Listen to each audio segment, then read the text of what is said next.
Well, hello, Wheatley Baptist Church family. You're going to get to hear from us a couple of times this week. We're really happy to be able to continue to bring you updates because just because our church is not meeting together as a family, it doesn't mean that we're not active. And so Brian Walker, our man of many hats, but today he's got the finance chair hat on and actually might delve into property a little bit when we give the update here too. So Brian's going to update us on a few things financial. A number of you were good enough to be very responsive and allowed us to be a bit creative in how we voted on the budget. So Brian's going to start and just share with us about how the vote went for passing the 2020 budget and then kind of where we go from here finance-wise. So thanks, Brian, for coming in. Yeah, with regards to the vote, actually, as Dave mentioned, we're really excited to see how everyone kind of embraced this entirely new way of voting. And I mean, we still have some who are not connected technology-wise, and we were able to get ballots out to a lot of those people as well. So I'm pleased to say, and thankful that the budget was overwhelmingly approved, both online and paper ballot wise. So again, as we mentioned in our last economic update, that what was presented for the budget was COVID-19 is definitely going to change that, and we're seeing that. But that being said, I am also very excited to tell you how much everyone has embraced the idea of online giving, and because it was new to all of us. We were doing a lot of scrambling at the start, but we have seen people who are now that's going to be the way that they're going to be giving into the future, I believe. And as we start talking about coming back to church, those are some of the things that Dave will be discussing as well with regards to offerings. But and we are still exploring other means for those who are not technology connected to be able to give. And we'll keep you updated on those. But it's been a learning experience for all of us.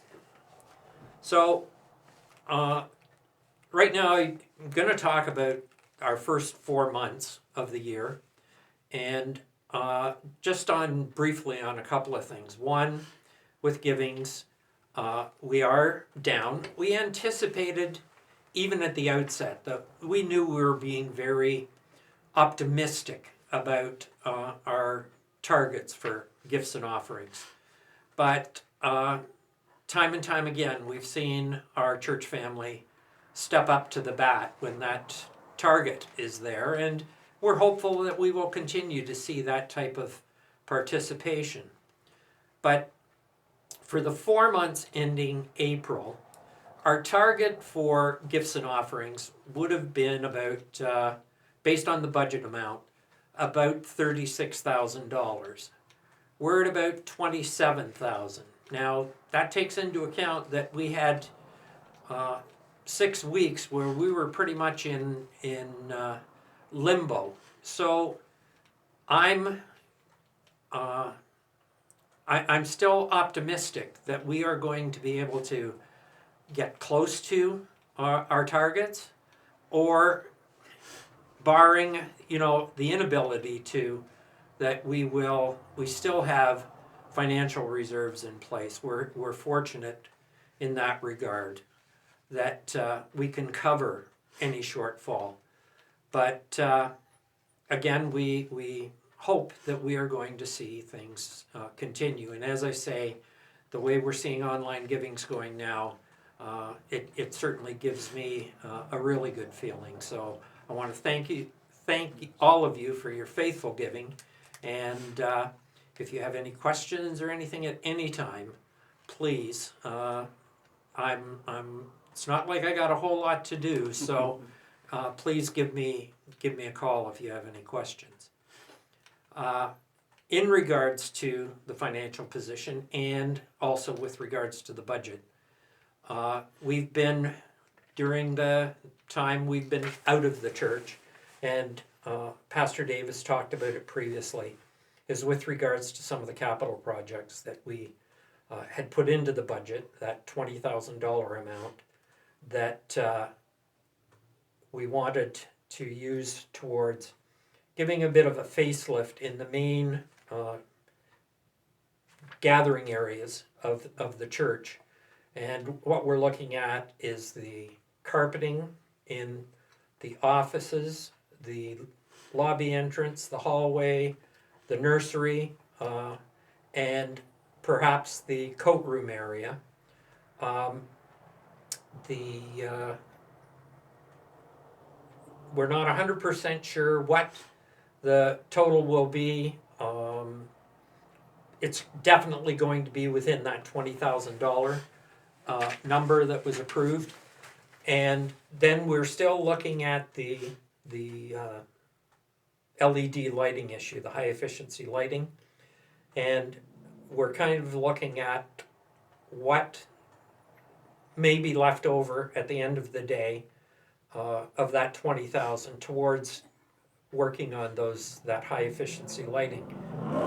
And I'll be honest, we may be coming back to talk to you about that later this year with regards to, I still have to find out if they are going to extend that grant program that we talked about for the LED lighting, and because of COVID-19. So that's something else that we're going to be looking at, but we'll keep you updated on that. So the plan right now that the budget's been approved, is Pastor Dave has a crew of volunteers lined up to look after the painting in the hallway and the entry areas. You can rest assured I'm not part of that group because I'm no painter. But so that may start relatively quickly. And then we'll be moving towards the carpeting area. And we've got to look at something in regards to the front entrance way there. We've always had a kind of a trapper mat there. We may be looking at some other means of creating a safe entry environment there. So, but again, that will be part of this capital expenditures budget amount that was approved. So I think that's about it that I can think of right now, Pastor D. Oh, no, one other thing I wanted to mention. We've learned so much these last 2 months now, and how we can use technology. And, I look forward to Pastor Dave's weekly updates, and I hope you're all taking advantage of those, because it's a way to stay connected to the church. And I know Pastor Dave made a bunch of stops around the community getting some pictures a couple of weeks ago, and I think it's still his plan that he wants to see about, as our social isolation rules ease up a little bit, to get others to bring greetings. But I think the plan is now, because we have this technology and we're getting more comfortable with it, is that we're going to start providing a financial update at least on a quarterly basis.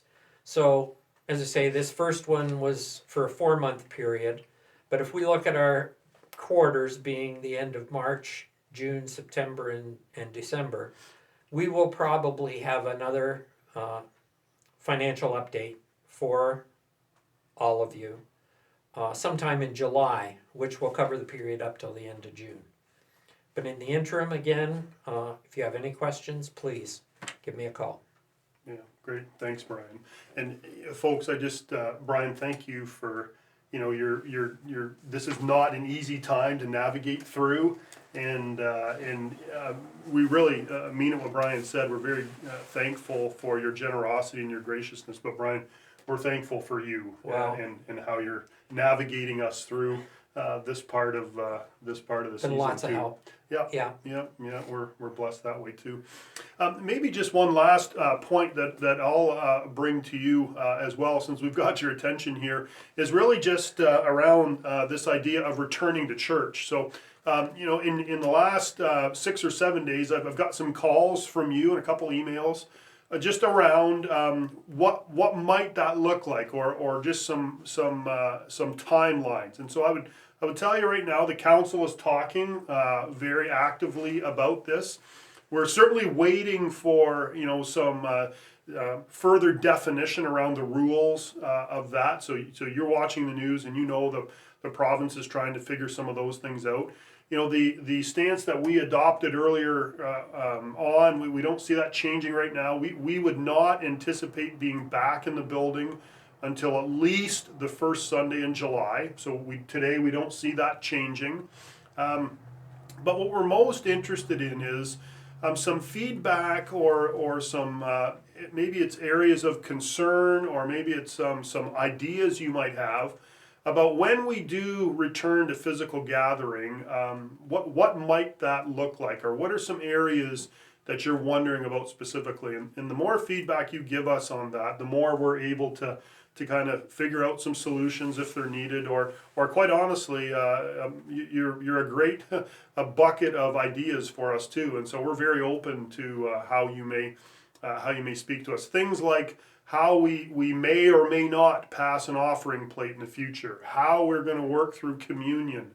If probably the rules say we need to keep a 6-foot distance sitting people in the sanctuary, what does that mean for seating? All these things are different factors that we're trying to think through. And so again, just really encourage you. You're great about giving feedback, and this is another area we could really use some feedback in. So email, phone calls, if you happen to see us in person, by all means, whatever it takes there, we're happy to incorporate what you can provide.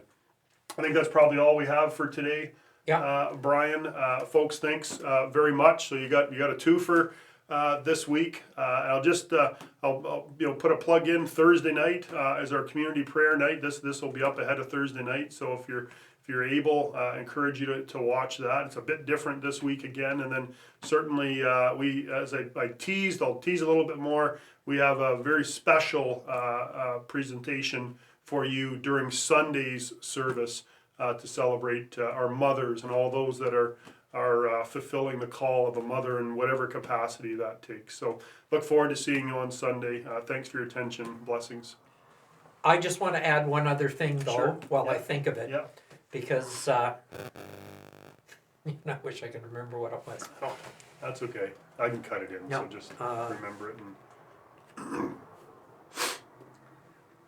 One other thing is when Pastor Dave mentioned about looking for feedback from you, and he specifically mentioned about seating people in the church, and we may still be suffering or undergoing those distancing rules, but think about things that you might be able to do on a Sunday service, especially if we start seeing new faces. I mean, it seems we all kind of have our individual pews that we head for when we come into church, but hopefully as we start to see new people coming in, we're going to need people to help us guide those people to areas where we maintain that social distancing. So, if you've ever thought about being an usher or that type of thing, that is going to be some areas where we will probably need some assistance. Yeah. So Yeah, great point. Good. Thanks, Brian. Have a great week, folks, and we'll see you on Sunday.